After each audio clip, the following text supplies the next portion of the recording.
నీ యొక్క విజ్డపు ఆ ఊటలను ఓపెన్ అవ్వాలంటే, నీ యొక్క ఫిజికల్ సెన్సెస్ బలంగా పనిచేయాలంటే, నీ యొక్క స్పిరిచువల్ సెన్సెస్ దేవునితోటి ఐక్యం చేయబడాలంటే నువ్వు చేయాల్సింది నిత్యము టంగ్స్ లో మాట్లాడు.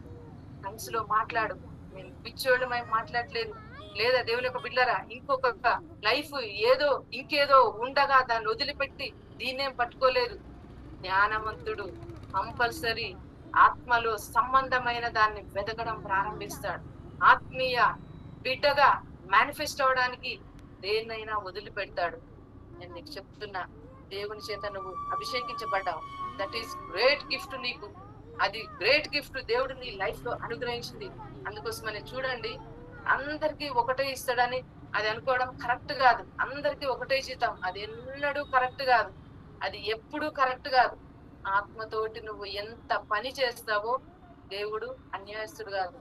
దేవుడు దానికి తగిన ప్రతిఫలం నీ కోసం దాచిపెట్టి నువ్వు వచ్చినప్పుడు కంపల్సరీ అది నీకు రివార్డ్ గా దేవుడు అనుగ్రహిస్తాడు. అందుకోసమనే దేవునికి బిడ్డలారా, నువ్వు నేనేం చేస్తున్నా, నువ్వు చూస్తున్నా చూడకపోయినా, ఇది నాకు దేవుని దగ్గర నుంచి వచ్చే రివార్డ్. ఇది నాకు మనుష్యులు కాదు, నేను దేవుని లక్ష్య పెడతా. ఎందుకోసం అంటే నాకు వచ్చే వరము, గిఫ్ట్, తలాంతు, ఎవ్రీథింగ్ నా దేవుడి దగ్గర నుంచి నాకు వస్తుంది. ఫైనల్ గా నాకు అది గుడ్డిగా తెలుసు, గట్టిగా తెలుసు, బలంగా తెలుసు.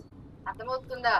ఏ విధంగా అయితే దేవుని యొక్క ఆత్మతోటి ప్రేరేపించబడి లాస్ట్ శ్వాస వరకు పౌలు దేవుని యొక్క రాయబారిగా ఆయన యొక్క శక్తిని రిలీజ్ చేసే ఒక డిస్ట్రిబ్యూటర్ గా పనిచేశాడు. నా పిల్లలారా, అదే పవర్ తోటి దేవుడు ఈరోజు మిమ్మల్ని బ్లెస్ చేయబోతున్నాడు. అదే అభిషేకాన్ని దేవుడు అనుగ్రహించబోతున్నాడు.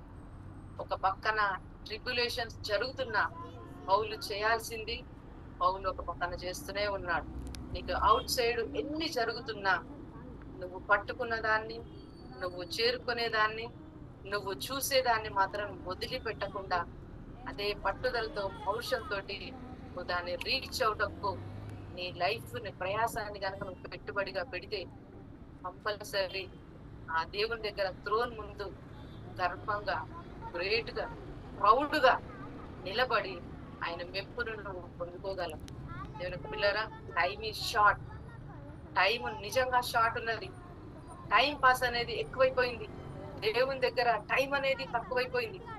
అని గుర్తుపెట్టుకోండి, దయ్యం ఎప్పుడు కూడా నేను దయ్యాన్ని నిన్ను డిస్టర్బ్ చేస్తాను ఎప్పుడూ చెప్పడు.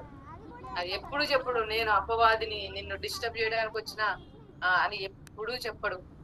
కానీ జ్ఞానం అనేది మన ఫిజికల్ నాలెడ్జ్ కి సంబంధించింది కాదు, కానీ దేవుని వాక్యం ద్వారా నీ ఆత్మలో నువ్వు పెట్టుకున్న పెట్టుబడి ఆ జ్ఞానంతో కనుక నువ్వు పని చేస్తే ఎక్కడైనా కూడా దేవుని యొక్క పవర్ఫుల్ ఒక పిల్లర్ లాగా భూమి కొనల్లోంచి ఎక్కడి నుంచి అయినా దేవుడు నీకు కావాల్సినటువంటి బ్లెస్సింగ్ ని రిలీజ్ చేస్తాడు.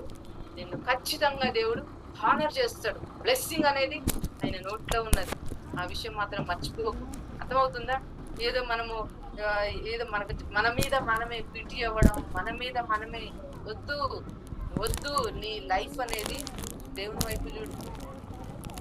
నీకు ఏదో నీకు సిక్నెస్ ఉన్నది, సాడ్నెస్ ఉన్నది లైఫ్ లో, ఇంకిన్ని ఇయర్స్ అయింది. నీ మీద నువ్వు అస్సలు పిటి పడకు, నీ మీద నువ్వు అస్సలు జాలి పడకు, నువ్వు అస్సలు చూసుకొని అరే అయ్యో పాపం ఏంటి ఇట్లున్నావని ఎప్పుడు అనుకోకు. అది నీ ఫెయిత్ కి డిస్టర్బ్ అవడానికి తప్ప మరి ఏది కాదు. నువ్వు ఎప్పటికప్పుడు నువ్వు రెన్యువల్ అవ్వాలంటే నిన్ను చూసి నువ్వు ఎప్పుడు కూడా గ్రేట్ గా ఫీల్ అవ్వాలి. ఎందుకో తెలుసా? నీకు దేవుని యొక్క సారూప్యం అన్నది నీకు అనుగ్రహించబడింది. బ్లెస్సింగ్ అనేది నీకు రిలీజ్ చేయడానికి దేవుడు నిన్ను స్పెషల్ గా చూస్ చేసుకున్నాడు. అందుకోసమని నీ లైఫ్ అనేది ఒకరికి ఉదాహరణగా ఏం లేదండి. మనము ఎంతకాలం బ్రతకం, కానీ ఒకటి గుర్తుపెట్టుకోండి, బ్రతికే లోపు, చనిపోయే లోపే ఆ పేరు అనేది చరిత్రలో గ్రేట్ గా ఎక్కాలి. నీ నేమ్ అనేది ఆయన బుక్ లో గ్రేట్ గా ఎక్కాలి. నీకు ఆ డిజైర్స్ ఉంటే చాలు.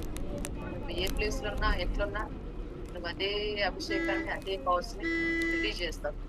దేవుని యొక్క ఆ గ్లోరీ అన్నది లాస్ట్ టైంలో, లాస్ట్ డేస్‌లో గ్రేట్ వేలో దేవుడు రిలీజ్ చేస్తాడు.